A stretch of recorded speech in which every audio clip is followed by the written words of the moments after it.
আর এইভাবে মায়ের কোল খালি হোক এটা আমি চাই না, কারণ আমি তো বাবা মা সব হারিয়েছি, আমি তো জানি হারাবার ব্যথা কত কষ্ট, কিন্তু সেই কষ্ট বুকে নিয়েই তো ফিরে আসতে এদেশের মানুষের জন্য।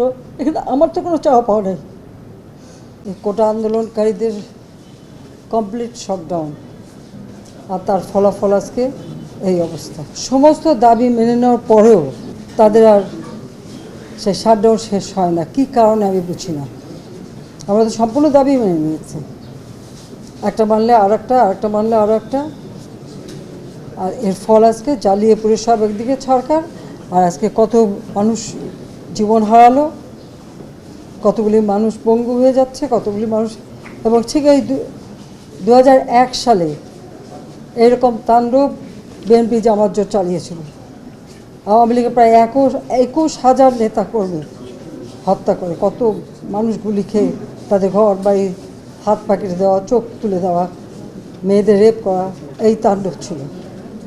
আবার 2013 সালে অগ্নিসন্ত্রাস, 13, 14, 15 আগুন জ্বালানো, সব যে গাড়ির ভিতরে, বাসের ভিতরে মানুষ, সেখানেও আগুন জ্বালানো।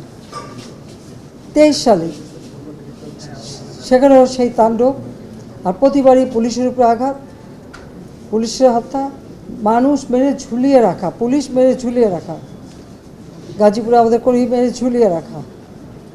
এটা কী ধরনের রাজনীতি আমরা জানি না।